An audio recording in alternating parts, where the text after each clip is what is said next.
Assalamualaikum warahmatullahi wabarakatuh. Om Swastiastu, Namo Buddhaya, salam kebajikan, salam sejahtera bagi kita semua.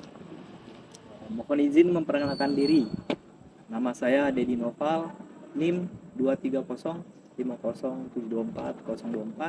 kelas TS 2023A. Teman-temanku sekalian, bahwasannya di negara Indonesia ini terdapat banyak sekali budaya-budaya, seperti halnya yaitu bahasa Indonesia.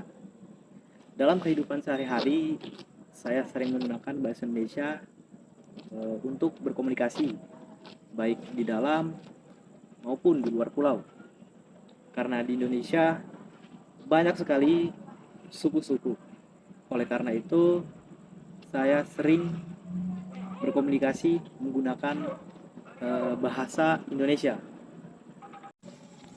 Perkembangan bahasa Indonesia telah melalui sejarah cukup teramat panjang.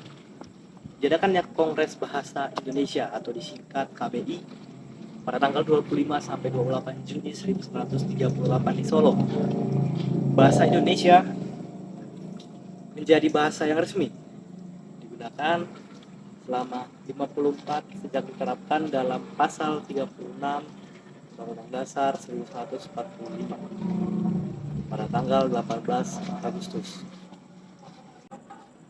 Bahasa Indonesia ini tidak hanya digunakan untuk berkomunikasi, bahkan bisa juga untuk digunakan dalam menulis sebuah buku, artikel, atau karya tulis ilmiah, dan masih banyak lagi. Sebagai generasi penerus bangsa, kita, remaja-remaja Indonesia, harus bangga dengan segala budaya di Indonesia. Lebih tepatnya, berbahasa Indonesia. Mengapa sih kita harus berbahasa Indonesia? Dan apa sih fungsi berbahasa Indonesia? Fungsi dengan adanya bahasa Indonesia ini, kita akan semakin mempererat hubungan antar suku dan sesama yang ada di Indonesia. Fungsi ini sebelumnya sudah ditegaskan dalam Ikrar Sumpah Pemuda, yaitu berbunyi, kami putra-putri Indonesia berjunjung persatuan bahasa Indonesia.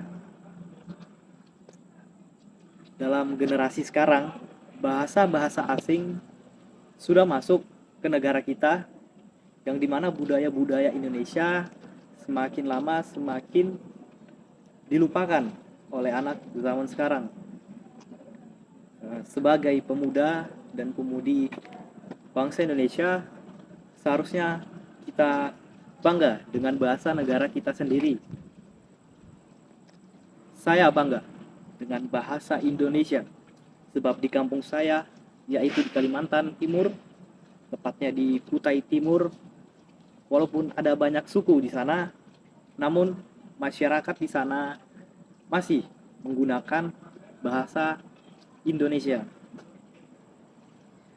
Di tempat di mana saya kuliah, saya masih menemukan banyak orang-orang yang masih menggunakan bahasa-bahasa daerah.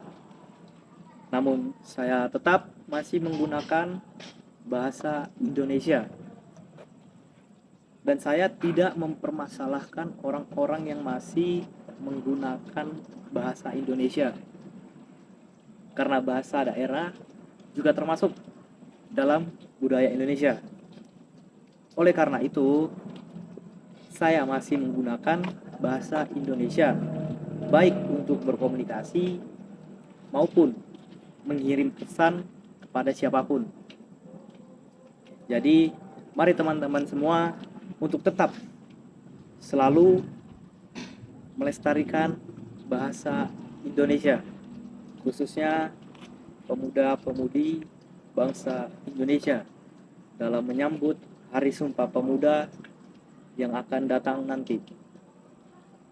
Dan kesimpulan dari cerita saya ini adalah bahasa Indonesia adalah bahasa persatuan yang harus kita junjung tinggi dan juga kita lestarikan.